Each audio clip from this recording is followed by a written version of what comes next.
une éducation spirituelle, mais à côté de cette éducation spirituelle, il y a l'éducation scolaire, académique, intellectuelle et l'éducation citoyenne. Donc le ministère de l'Éducation nationale est interpellé par le projet éducatif du petit séminaire de Gazobile. Et nous sommes venus faire cette visite suivant les instructions que le chef de l'État, le président Macky Sall, nous a données, de nous préoccuper de toutes les formes d'éducation qui existent au Sénégal. Et j'ai été vraiment séduit, impressionné par le projet et le modèle éducatif du petit séminaire de Gazobile, oui, qui a ouvert ses portes. J'ai été donc séduit, impressionné par le projet éducatif du petit séminaire de Gazobile, qui a ouvert ses portes en 1850, qui a connu des péripéties et qui a formé d'éminents hommes d'église, le cardinal Hyacinthe Thiandoum, le cardinal Adrien Sarr, et aujourd'hui Monseigneur Benjamin Ndiaye, feu Monseigneur Jacques Sarr, évêque de Thiès, et aussi le premier président de la République du Sénégal. C'est dire que ce centre d'éducation dispense un enseignement qui permet de former un homme intégral, qui a une bonne assise spirituelle, une bonne assise intellectuelle, mais en même temps qui est un citoyen du monde, un citoyen de la nation.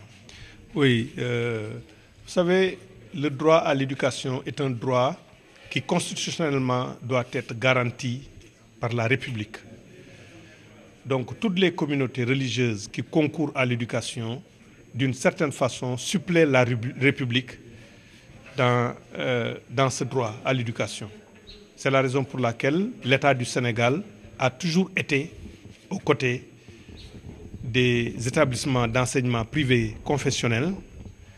J'ai indiqué tout à l'heure que pour les écoles privées catholiques, on leur accorde une subvention de plus de 400 millions de francs CFA par an, plus précisément de près de 493 millions de francs CFA.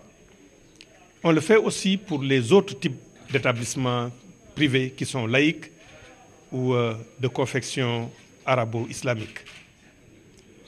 Et c'est la raison pour laquelle l'État du Sénégal aussi, depuis quelques années, essaie d'appuyer les centres d'éducation religieuse.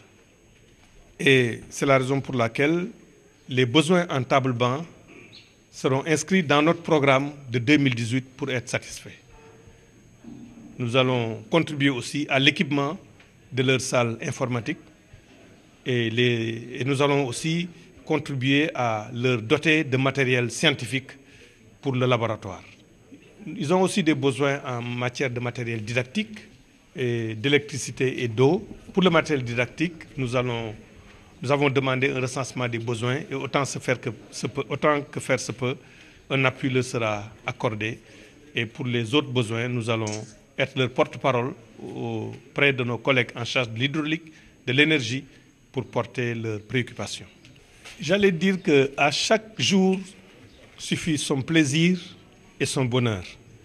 À chaque jour suffisent aussi, à chaque jour donc, suffisent son plaisir et son bonheur. À chaque jour aussi suffisent sa confiance et son espoir. Aujourd'hui, en visitant le petit séminaire de Gazobile, je vois le regard de ces enfants qui ont soif d'apprendre. Je vois l'engagement de la direction du séminaire, du personnel administratif et de service. Et je me dis qu'on doit avoir toujours espoir dans notre pays. Peut-être que ces modèles d'enseignement, ce sacerdoce pour l'éducation va inspirer tous les enseignants du Sénégal, du public comme du privé.